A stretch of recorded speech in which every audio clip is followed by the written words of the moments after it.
আলিফের ডাইনের অক্ষরে জবর, এটা বলতে পারি। আলিফ কাকে বলে? আলিফ হচ্ছে যেটা চিহ্নবিহীন, হরকতবিহীন, সেটাই হলো আলিফ। কিন্তু যখনই আলিফের উপরে হরকত চলে আসবে, তখন সেটা কিন্তু আর আলিফ থাকবে না, তখন সেটা কি হবে? হামজা। হামজা হয়ে যাবে। যেমন উদাহরণস্বরূপ আমরা বলতে পারি যে আমি এটা একটা স্ট্যান্ডিং লেটার লিখলাম, স্ট্যান্ডিং লেটার। এটা কি স্ট্যান্ডিং লেটার? তার মানে এটা কিন্তু আলিফ না, নাকি আলিফ? এটা আলিফ। কিন্তু যখনই আমি এখানে জবর দিব, অথবা নিচে জের দিব, অথবা উপরে পেজ দিব, তখন সেটার আলিফ থাকবে না, তখন সেটা হামজা হয়ে যাবে। তাহলে আলিফ মাদ কাকে বলে? আলিফের ডাইনে জবর। অথবা আমরা এভাবেও বলতে পারি যে জবরের বামে আলিফ, বা আমরা কেউ কেউ বলি জবরের বামে খালি আলিফ, একই কথা। এটা আলিফ মাদ। আলিফ মাদ হলে এক আলিফ মাদ করতে হবে। যেমন এখানে আমরা কিভাবে বলবো? মা, সবাই বলি। মা। এই যে যে মা, এইটাকে যদি আপনি মাকে শুধু মা বলেন, মাদ না করেন, তাহলে কিন্তু অর্থ ভিন্ন হয়ে যাবে। শুধু মিম জাবর মা হলে এর কোনো অর্থ নাই, ডিকশনারিতে এর কোনো অর্থ পাবেন না। কিন্তু যখন মিমের পরে আলিফ দিবেন, মা বলবেন, তখন কিন্তু এর একটা অর্থ আছে। এই মায়ের অর্থ হলো না, এই মায়ের অর্থ হলো না। আবার এই মায়ের অর্থ হলো কি? প্রশ্ন করা হয়, যেমন এটা কি, ওটা কি, এই মায়ের অর্থ হলো কি। আবার এই মায়ের অর্থ হলো যা। তাহলে দেখেন, মাদ করলে একরকম অর্থ হবে, আর মাদ না করলে কোনো অর্থই হবে না, শুধু মায়ের কোনো অর্থ নাই। এরপরে দেখেন অমাদ কাকে বলে?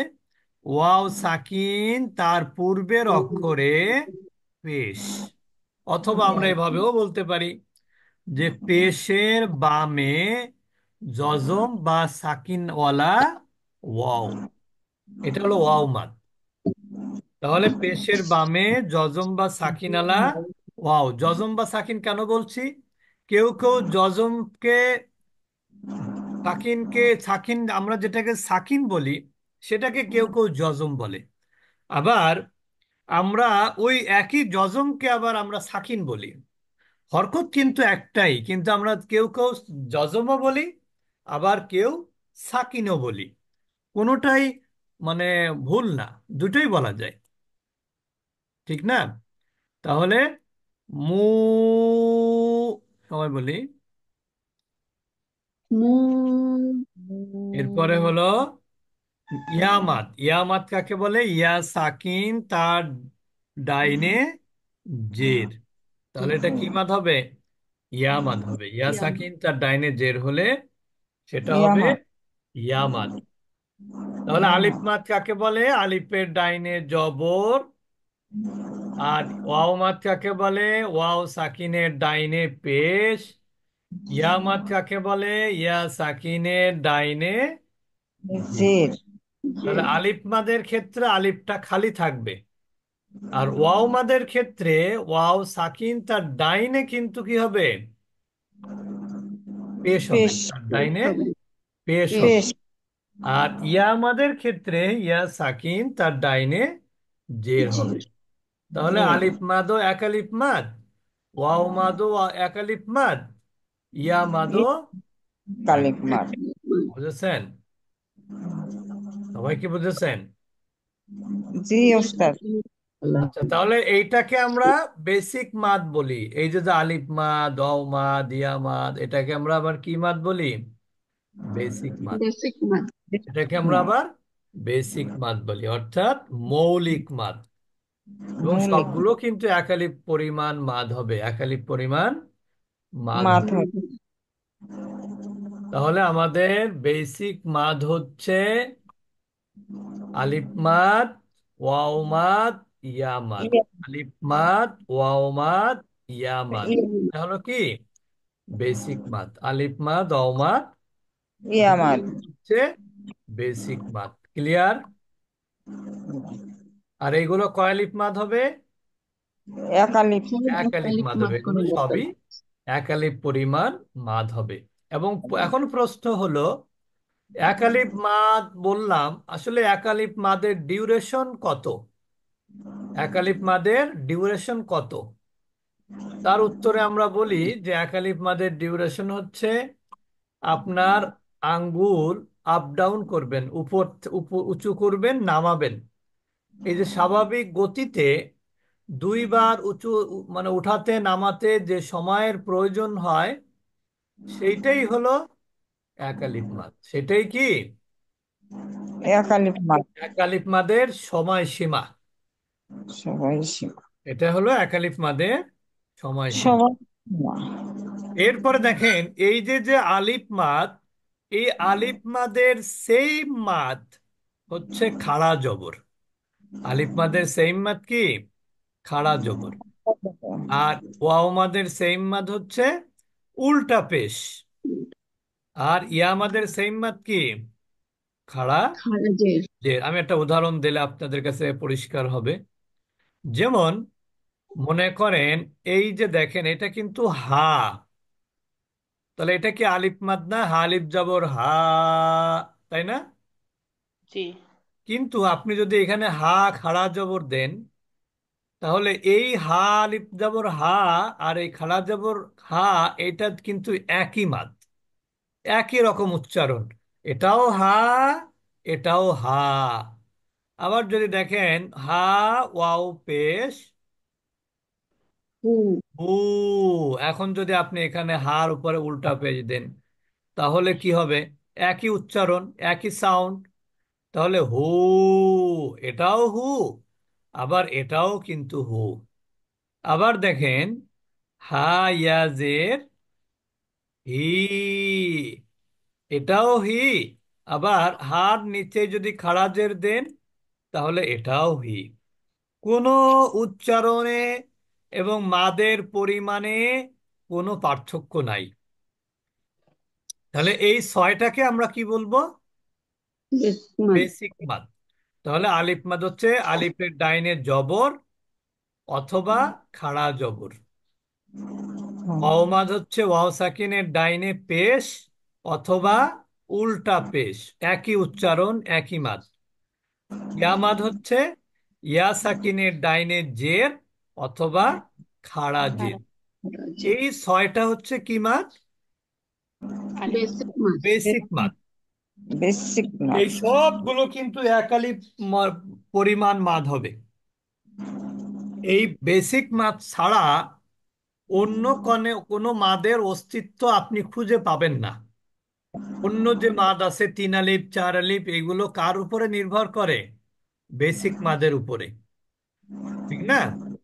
তা এইগুলো হচ্ছে বেসিক মাদ। এরপরে আমরা চলে যাব সেকেন্ডারি মাদ। কোথায় যাব? সেকেন্ডারি মাদ। সেকেন্ডারি মাদ। এই বেসিক মাদের উপর ভিত্তি করেই সেকেন্ডারি মাদ হয়। এখন আমরা যেটা বলবো, এই বেসিক মাদের যদি আপনি ভুল করেন, তাহলে হতে পারে আপনার নামাজে যদি ওইটা তেলাওয়াত করেন ভুল তেলাওয়াত, তাহলে আপনার নামাজই হবে না। এই জন্য বেসিক মাদটা কিন্তু অনেক গুরুত্বপূর্ণ কোরআন তেলাওয়াতের ক্ষেত্রে। এখন আমরা চলে যাব শাখা মাদ। আমরা যেহেতু রিভিশন দিচ্ছি, এজন্য সময় কিন্তু আমরা বেশি দিচ্ছি না। শাখা মাদ, শাখা মাদকে আমরা বলি সেকেন্ডারি মাদ। সেকেন্ডারি মাদকে কি মাদ। বলি? সেকেন্ডারি মাদ। আসলে বিষয়টা এরকম, কেউ কি এসএসসি ছাড়া কি এইচএসসি তে পড়তে পারে? জি না। পারে না। এসএসসি ছাড়া কেউ অনার্স মাস্টার্স করতে পারে? পারে না। হয়তোবা ও লেভেল এ লেভেল করলে তারা কি করতে পারে, ওইখানে গিয়ে ওই সমস্ত ইন্টারমিডিয়েটের পড়া হয়ে গেল তার, ঠিক না? তারপরে সে হয়তোবা ইঞ্জিনিয়ারিং অন্যান্য ইসে ঢুকতে পারে। তার মানে হচ্ছে ওইগুলো তার জন্য বেসিক। ঠিক এই আরবির ক্ষেত্রেও, কোরআন তেলাওয়াতের ক্ষেত্রেও বেসিক মাদ ওইগুলো। শাখা মাদ, শাখা মানে সেকেন্ডারি মাদ। দেখেন সেকেন্ডারি মাদ কিন্তু তিন প্রকার। একটা হচ্ছে মুত্তাসিল, যেটাকে আমরা বলি অ্যাটাচ মাদ, অ্যাটাচ সংযুক্ত মাদ। মুত্তাসিল মানে কি? সংযুক্ত সংযুক্ত। বা অ্যাটাচ মাদ। আর মুনফাসিল মানে হলো বিযুক্ত, যেটা অর্থাৎ ডিটাচ মাদ। তাহলে মুত্তাসিল মানে কি? অ্যাটাচ বা সংযুক্ত মাদ। আর মুনফাসিল অর্থ কি? ডিটাচ বা বিযুক্ত মাদ। আরেকটা হলো মাদ্দে লাজিম, এটাও মুত্তাসিলের মতোই। এখন এটা কয় আলিফ মাদ? মুত্তাসিল হলো 4 আলিফ মাদ, মুনফাসিল 3 আলিফ মাদ, মাদ্দে লাজিম 4 আলিফ মাদ। এখন দেখেন, এই যে যে মুত্তাসিল, এখন মুত্তাসিল আমরা, এটা তো আরবি নাম, ইংরেজিতে আমরা এটাকে বলি অ্যাটাচ। আমরা অ্যাটাচ শব্দটা কখন ব্যবহার করি? যেমন আমরা বলি অ্যাটাচ বাথরুম। হ্যাঁ, আমরা কি বলি? Attach bathroom, attach office, attach অমুক তমুক, এগুলো বলি, ঠিক না? আর ডিটাচের ক্ষেত্রে আমরা কি বলি? সে আমার থেকে ডিটাচ হয়ে গেছে, ঠিক না? তার বাসা আমার বাসার থেকে ডিটাচ, ঠিক না? এই যে বিষয়গুলো বলি, এটার উপরে ভিত্তি কি? এই কথার ভিত্তি কি? এটা কথার ভিত্তি হলো যে আপনার অ্যাটাচ বাথরুম আপনি কখন বলেন? অ্যাটাচ বাথরুম বলেন তখন যখন আপনার বাথরুমটা হয় আপনার ঘরের বা আপনার বাড়ির এরিয়ার মধ্যে। অর্থাৎ আপনার বেডরুমের সাথে হতে পারে, আপনার ডাইনিং এর সাথে হতে পারে, আপনার ড্রয়িং এর সাথে হতে পারে। তখন কিন্তু আপনি এটাকে কি বলেন? Attach detach. বলেন নাকি? হ্যাঁ, না, মনে করেন এইটা এটা হচ্ছে আপনার বাড়ির এরিয়া। এটা কি আপনার বাড়ির কি এরিয়া? এখন আপনার বাথরুমটা যদি এর এরিয়ার মধ্যে হয় তাহলে সেটা হবে অ্যাটাচ। আর যদি বাথরুমটা সেই আজ থেকে 25 বছর 30 বছর আগের মতো হয়, বাথরুম এখানে আপনার এই বাড়ির এরিয়া, বাড়ি বলতে আপনার ঘর আর কি, ঘর, টোটাল ঘর। বাড়ির এরিয়া বলতে জায়গা না, টোটাল আপনার বিল্ডিং কনস্ট্রাকশন যতটুকুর মধ্যে আর কি, ততটুকু হলো এইটা। এর মধ্যে টয়লেট থাকলে এইটা হলো অ্যাটাচ হলো।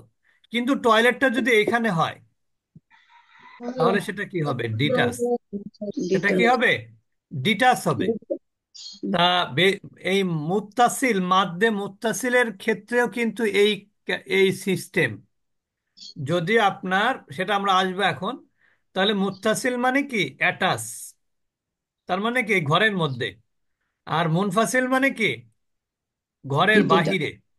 বুঝেছেন এবার? জি। এবার আমরা যাই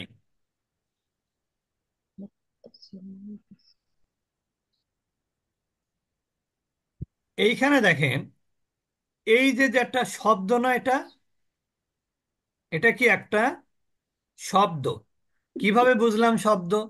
কারণ বাংলায় যেমন আমি যদি বলি ক, ল, ম, আর যদি বলি এরকম ক, এখানে ল, এইখানে ম, এর মধ্যে শব্দ কোনটা? কোনটাই না। এইটা শব্দ না? হ্যাঁ, হ্যাঁ, এটা শব্দ। জি। এটা শব্দ, এটা শব্দ। এটা কিন্তু শব্দ না। কারণ কি? এটা এখানে হচ্ছে প্রত্যেকটা লেটারের পর পর স্পেস আছে। তার মানে কি ক এর সাথে ল এর সম্পর্ক নাই, ল এর সাথে ম এর সম্পর্ক নাই, কিন্তু এখানে একটার সাথে আরেকটার কি আছে? সম্পর্ক আছে। সম্পর্ক। তার মানে এখানে অক্ষরগুলো কিন্তু অ্যাটাচ। এখানে অক্ষরগুলো কি? Attach, attached. এটা ঠিক না? আর এখানে অক্ষরগুলো কি? ডিটাচ, ঠিক না? ডিটাচ বলাও ঠিক না, মানে ডিটাচের আবার আলাদা অন্য আরেকটা ব্যাপার আছে। আচ্ছা, অসুবিধা নেই। এইটা অ্যাটাচ, এটা ডিটাচ, সেটা মনে রাখলো, আমরা মনে রাখলাম। দেখেন এখানে 3টা অক্ষর আছে কিন্তু। এই যে যা আ শব্দটা, এখানে কয়টা অক্ষর আছে? তিনটা। তিন 3টা। কি তিন কি? একটা হচ্ছে জিম, একটা তিন হচ্ছে আলিফ, লাম। আরেকটা কি? হামজা। হামজা। এখন এই যে যে এই যে উপরে একটা চিহ্ন আছে তরবারির মাথার মতো, এটা কি কোনো হরকত? এটা কিন্তু কোনো হরকত না। এটা কি? মাদ। মাদের চিহ্ন। এটা কি? মাদের আমাদের চিহ্ন। চিহ্ন। এখন এই মাদের চিহ্নটা তো হরকত হিসেবে কাউন্ট হবে না। তা এখন আপনি যদি বলেন এখানে জিম আলিফ জবর যা, এটা কি মাদ? শুধু যাটা কি মাদ? আলিফ মাদ। আলিফ মাদ। এখন এই যে যে হামজাটা, এটা আলিফ মাদের সাথে অ্যাটাচ না ডিটাচ? অ্যাটাচ। অ্যাটাচ। তার মানে হচ্ছে বেসিক মাদের সাথে হামজাটা যখন অ্যাটাচ হবে তখন সেটা হবে মুত্তাসিল। কি বললাম? বেসিক মাদের সাথে হামজাটা যখন কি হবে? অ্যাটাচ হবে। অ্যাটাচ অ্যাটাচ হবে। মানে কি? একই শব্দের তো মধ্যে হবে বেসিক মাদের পরে যদি হামজা থাকে তাহলে সেটা অ্যাটাচ হলো, তাহলে এটা মুত্তাসিল। তাহলে এটা কয় আলিফ মাদ হবে? চার চার আলিফ। আলিফ। ঠিক এইখানে দেখেন, ইয়া সাকিন তার পূর্বের অক্ষরে কি আছে? জের। জি। তাহলে এটা জের। কি মাদ? ইয়ামাদ। ইয়ামাদ। এবং তারপরেই দেখেন হামজা। তার মানে মূল কথা হচ্ছে বেসিক মাদের সাথে হামজা যদি অ্যাটাচ হয় তাহলে সেটা মুত্তাসিল। তাহলে অ্যাটাচমেন্ট কার সাথে কার বুঝতে পেরেছেন তো? জি। আমরা তো বাড়িতে টয়লেটের সাথে ঘরের অ্যাটাচমেন্ট খোঁজ করি, আর এইখানে আমরা মাদের ক্ষেত্রে কার সাথে কার অ্যাটাচমেন্ট খোঁজ করব? বেসিক মাদের সাথে হামজার অ্যাটাচমেন্ট। ঠিক কি না? জি। তাহলে এটা হবে মুত্তাসিল। এটাও মুত্তাসিল, কারণ কি এখানে আলিফ মাদের পরে হামজা, এটাও আলিফ মাদের পরে হামজা। তাহলে এই সমস্ত জায়গায় ক আলিফ মাদ হবে? চার চার আলিফ। আলিফ। এরপরে দেখেন এইখানে, এখানে কিন্তু দেখেন ওয়াও মাদ। ওয়াও সাকিন তার পূর্বে কি আছে? ডাইনে পেশ আছে। তাহলে ওয়াও মাদের সাথে কিন্তু হামজা অ্যাটাচ, এটাও মুত্তাসিল। এখানে ওয়াও মাদের সাথে হামজা অ্যাটাচ, এটাও মুত্তাসিল। এইখানে দেখেন ইয়া মাদের সাথে হামজা অ্যাটাচ, তার মানে এটাও মুত্তাসিল। এখানেও দেখেন ইয়া মাদের সাথে হামজা অ্যাটাচ, এটাও মুত্তাসিল। মুত্তাসিল। তাহলে এগুলো চার আলিফ মাদ। এখন আমরা চলে যাব মুনফাসিলে। দেখেন এবার এই যে শব্দের শেষে এখানে, এটা কি দুইটা শব্দ না? জি। কিভাবে বুঝলাম দুইটা শব্দ? কারণ মাঝখানে কিন্তু দেখেন স্পেস আছে, গ্যাপ আছে। এখানে কিন্তু গ্যাপ আছে। ঠিক না? জি। মাঝখানে কিন্তু গ্যাপ আছে। তার মানে ধরে নেন এইটা হচ্ছে আপনার ঘর, আর এইটা হচ্ছে আপনার অন্য স্থাপনা। এখন আপনার ঘর এরিয়া থেকে অন্য স্থাপনাটা একটু দূরে আছে, কিন্তু একই সাথে নাই। তার মানে এইটা থেকে এটা হচ্ছে ডিটাচ। জি। এটা হচ্ছে এক নাম্বার ঘর, আর এটা কয় নাম্বার ঘর? দুই নাম্বার ঘর। জি। ঠিক আছে? তাহলে এক নাম্বার ঘরের শেষে কি আছে? বেসিক মাদ আছে। দেখেন এই যে এক নাম্বার ঘরের শেষে কি আছে? বেসিক মাদ, বেসিক। এটা আলিফ মাদ। আর দ্বিতীয় ঘরের শুরুতে কি আছে? হামজা। হামজা। তার মানে বেসিক মাদের সাথে কিন্তু হামজাটা অ্যাটাচ না, বরং ডিটাচ। তার মানে কি ডিটাচ হলে কোন মাদ হবে? মুনফাসিল মুত্তাসিল। হবে। মুনফাসিল। তখন এটা জি। কয় আলিফ মাদ হবে? তিন আলিফ মাদ তিন হবে। আলিফ। বুঝতে পেরেছেন? এখানেও দেখেন এটা আলিফ মাদ, হামজাটা পরবর্তী শব্দের শুরুতে। এটা আলিফ মাদ একটা শব্দ, আর পরবর্তী শব্দ কি দিয়ে শুরু হয়েছে? হামজা দিয়ে। তার মানে এটাও কিন্তু মুনফাসিল বা ডিটাচ মাদ। এইখানেও দেখেন ইল্লা, এখানে কিন্তু ইল্লা একটা শব্দ। আবার আনফুসাহুম এটা আলাদা শব্দ। আলাদা শব্দের শুরুতে হামজা আছে, আর আগের শব্দের শেষে কি আছে? বেসিক মাদ আছে। তার মানে বেসিক মাদ থেকে হামজা যদি অ্যাটাচ থাকে, বেসিক মাদ যদি মানে বেসিক মাদের সাথে হামজা যদি অ্যাটাচ থাকে তাহলে মুত্তাসিল। আর বেসিক মাদের সাথে যদি হামজা কি হয়? ডিটাচ হয়, ডিটাচ। তাহলে সেটা কি হবে? মুনফাসিল। তাহলে মুনফাসিল। সেকেন্ডারি মাদ কিন্তু দুইটা শেষ। এবার আমরা চলে যাব মাদ্দে লাজিম। মাদ্দে লাজিমটা কি? মাদ্দে লাজিম হচ্ছে, এটাও কিন্তু অ্যাটাচ মাদ, কিন্তু হামজার সাথে অ্যাটাচ না। মনে রাখবেন লাজিমটাও কি? অ্যাটাচ মাদ, কিন্তু হামজার সাথে না, এই এই অ্যাটাচমেন্টটা হবে হরকতের সাথে। কিসের সাথে? অক্ষরের সাথে না। মাদ্দে লাজিমে অ্যাটাচ হয় কার সাথে? অক্ষরের তাসদিদের হরকত। সাথে। সাথে না, অক্ষরের সাথে না, হরকতের সাথে। কিন্তু এখানেও কিন্তু বেসিক মাত কিন্তু মূল। সব জায়গাতে আপনারা কিন্তু দেখতে পাচ্ছেন বেসিক মাত্রাই কিন্তু মূল। তো এখানে দেখেন প্রথমে যা, এটা কিন্তু বেসিক মাত, আলিফ মাত। আর পরবর্তী শব্দে, পরবর্তী অক্ষরের উপরে কি? তাসদিদ। তাহলে মাদ্দে লাজিম কাকে বলতে হবে? কিভাবে বলতে হবে? যে বেসিক মা, একই শব্দের মধ্যে বেসিক মাদের পরের অক্ষরে যদি কি থাকে? তাসদিদ অথবা সাকিন থাকে। হুম, এখানে কিন্তু অক্ষর যাই হোক না কেন, তাতে কোনো সমস্যা নাই। বেসিক মাদের পরে অক্ষর যাই হোক, তাতে কি নাই? কোনো সমস্যা নাই। বরং বেসিক মাদের পরের অক্ষরে তাসদিদ যদি থাকে অথবা সাকিন যদি থাকে, তাহলে মাদ্দে লাজিম বা চার আলিফ মাদ। আমরা কি বুঝতে পারলাম? জি উস্তাদ জি। তাহলে আমরা বেসিক মাদের পরের অক্ষরে যদি কি থাকে? তাসদিদ, যেমন জান্নুন, এখানে তাসদিদ আছে। এখানে দেখেন বেসিক মাদ হচ্ছে খাড়া জবর, তার পরের অক্ষরে কি আছে? লামে সাকিন আছে। তাহলে কি হবে? আল আনা, এটাও কিন্তু মাদ্দে লাজিম। আবার দেখেন এখানে আল হাক্কাতু, এখানে আলিফ মাদ, তার পরের অক্ষরে তাজদিদ, এটাও মাদ্দে লাজিম। ওয়ালা দলিন, এখানে আলিফ মাদ, তারপরে লামের উপরে কি আছে? তাজদিদ। তার মানে মাদ্দে লাজিমটা হচ্ছে, এটাও অ্যাটাচ, কিন্তু বেসিক মাদের সাথে হামজার অ্যাটাচ না। এখানে বেসিক মাদের সাথে কিসের অ্যাটাচ? আপনার তাসদিদের। তাজদিদ বা সাকিনের তাসদিদ অ্যাটাচমেন্ট। বা সাকিনের। বুঝতে পেরেছেন? এটা হচ্ছে মাদ্দে লাজিম। মাদ্দে লাজিম হচ্ছে চার আলিফ মাদ। এখন আমরা চলে যাব, এটা গেল শব্দের মধ্যে মাদ্দে লাজিম। এখন আমরা অক্ষরের মধ্যেও কিন্তু মাদ্দে লাজিম পাই। কিভাবে পাই সেটা আমরা এখন দেখানোর চেষ্টা করবো ইনশাল্লাহ। যেমন এই যে দেখেন ইয়াসিন, কোরআনের কিন্তু বেশ কিছু সূরায় শুরুতে এরকম এরকম অক্ষরগুলো আছে। এগুলোকে বলা হয় হরুফে মুকাত্তআত। হরুফ মানে কিন্তু বর্ণ, বর্ণ সমূহ। আর মুকাত্তআত শব্দের অর্থ হচ্ছে বিচ্ছিন্ন। মুকাত্তআত অর্থ কি? বিচ্ছিন্ন।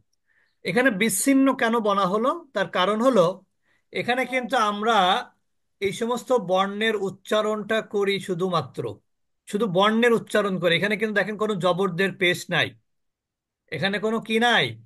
জবরদের পেশ, সাকিন, এগুলো কিন্তু নাই। এখানে প্রত্যেকটার কিন্তু আমরা বর্ণ, বর্ণ উচ্চারণ করি। যেমন ইয়াকে ইয়া বলি, সিনকে সিন বলি, আলিফকে আলিফ বলি, লামকে লাম বলি, মিমকে মিম বলি। এখানে কেউ কি অন্য কিছু বলে? সূরা বাকারার শুরুতে আমরা কি বলি? আলিফ লাম মিম।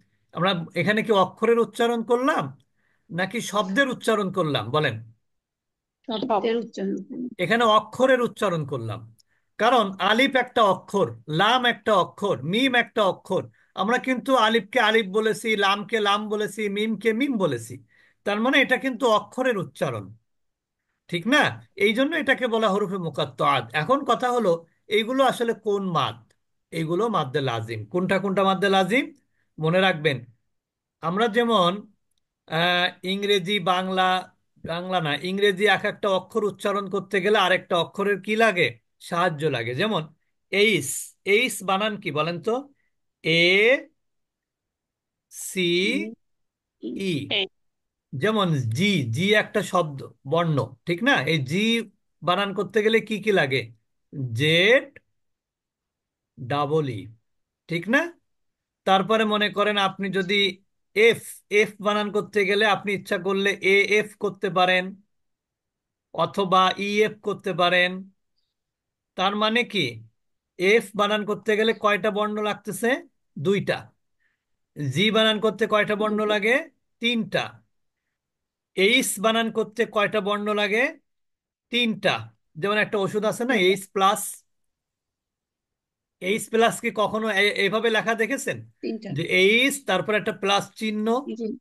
এইভাবে কখনো দেখেছেন কেউ? দেখেননি। এই প্লাসের একটা বানান আছে কিন্তু, plus P L U S নাকি? তার মানে জি। এই যে যে ইংরেজিতে যেমন বর্ণ উচ্চারণ করতে গেলেও আরো বর্ণের সাহায্যের প্রয়োজন হয়, আরবিতেও কিন্তু তাই। যেমন ইয়া উচ্চারণ করতে গেলে আপনার দুইটা বর্ণের সাহায্য লাগে, সেটা হচ্ছে ইয়া আলিফ জবর ইয়া। আবার সিন উচ্চারণ করতে গেলে কয়টা বর্ণ লাগে? তিনটা। তিনটা। সিন, ইয়া, নুন। এখানে দেখেন, এটা কিন্তু আলিফ মাদ। আলিফ মাদ মানে কি? এক আলিফ মাদ। তাহলে ইয়ার ইয়ার এখানে কয় আলিফ মাদ হবে? এক আলিফ মাদ হবে। সিন এখানে, সিন দেখেন ইয়া মাদ, এটা একটু সিন ইয়া, তার মানে ইয়া মাদ। তার পরের অক্ষরে কি আছে? সাকিন। তার মানে এটা কি? মাদ্দে লাজিম। আমরা বলেছি মাদ্দে লাজিম কাকে বলে? বেসিক মাদের পরের অক্ষরে যদি কি থাকে? সাকিন থাকে। তাহলে এখানে সিন, এটা কিন্তু মাদ্দে লাজিম। মনে রাখবেন, যে অক্ষর উচ্চারণ করতে গেলে তিনটা অক্ষরের সাহায্য লাগে, এবং মাঝের অক্ষরে যদি কি থাকে? বেসিক মাদ থাকে, তাহলে সেটা মাদ্দে লাজিম। যে অক্ষর উচ্চারণে তিনটা অক্ষরের সাহায্য লাগে, মাঝে যদি বেসিক মাদ থাকে, তাহলে সেটা কি? মাদ্দে লাজিম। মাদ্দে লাজিম। এটা হচ্ছে অক্ষরের মধ্যে মাদ্দে লাজিম। যেমন দেখেন, লাম, লাম বানান করতে কি কি লাগলো এখানে? লাম আলিফ মিম। মিম বানান করতে কি লাগে? মিম ইয়া মিম। তাহলে এইগুলো হচ্ছে মাদ্দে লাজিম। তো যাই হোক, যেহেতু আমরা এগুলো আগে পড়েছি, রিভিশন এখন দিচ্ছি। রিভিশনের জন্য হয়তো অনেকের কাছে, নতুন কেউ হলে তার জন্য একটু কঠিন মনে হতে পারে, কিন্তু যারা আগে ক্লাস করেছেন তাদের জন্য এটা সহজ। তো আমরা আজকে এই পর্যন্ত রাখবো। এর পরবর্তী ক্লাস আমাদের আগামী সোমবার, মানে আগামী কাল, কাল দিনের পর। এই ক্লাসটা আমরা সকালে 5:30, ভোর 5:30টায় করি। শনি এবং সোমবার, প্রতি শনি এবং সোমবারে এই তাজবিদের তাজবিদের ক্লাসটা হয়। আমরা এই ক্লাসে আপাতত রিভিশন চলছে। আগামী সোমবার আমরা আরো বেশি অ্যাডভান্স হয়ে যাব ইনশাল্লাহ। তারপরে আমরা আগামী সপ্তাহের সোমবারে পরীক্ষা নিয়ে, আমরা সোমবার থেকে, শনিবারে পরীক্ষা নিয়ে সোমবার থেকে আমরা তাজবিদের একটা নতুন ক্লাস শুরু করব। এবং আপনারা সবাই অন্যদেরকে দাওয়াত দিবেন, যাতে তারা এই ক্লাসে শরিক হতে পারে। যারা ফজরের নামাজ পড়েন তাদের তো এই ক্লাসে শরিক হওয়া সহজ, দেশের মধ্যে। আর যারা বাহিরে আছেন, আমেরিকা, কানাডা, তাদের জন্যও কিন্তু সহজ, অস্ট্রেলিয়া। কারণ আমেরিকা, কানাডায় কিন্তু এখন সন্ধ্যা, মাগরিবের টাইম, ঠিক না?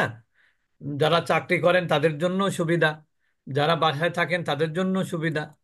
তা এই জন্য আমরা, যাদের আত্মীয় স্বজন বাইরে আছে, এরকম ক্লাসের অপেক্ষায় থাকে, তাদেরকে আমরা দাওয়াত দেওয়ার চেষ্টা করবো ইনশাআল্লাহ। তা আমরা এখন চলে যাব ইনশাআল্লাহ। হচ্ছে সূরা ইয়াসিনের, ফুল সূরা ইয়াসিনের ক্লাসে। যেহেতু আমরা, সূরা ইয়াসিন কি বাকি আছে একটু, নাকি শেষ হয়ে গেছে? শেষ হয়ে গেছে। শেষ উস্তাদ। তো শেষ হয়ে আজকে গেছে। তো আমরা ওয়াকিয়া চেয়েছিলাম আজকে সূরা ওয়াকিয়া শুরু করতে, যেহেতু আমরা কোনো নোটিস করি নাই। এই জন্য সূরা না। ইয়াসিনটাই পড়তে হবে আজকেও, কালকে, আগামী, আগামী সোমবারেও। তা আমরা, না আগামী সোমবার না, ইয়াসিন তো কালকে হবে ইনশাল্লাহ আবার। জি। তা আমরা আগামী সপ্তাহে ইনশাল্লাহ সূরা ওয়াকিয়া, আসলে আমি ভুলে গেছিলাম,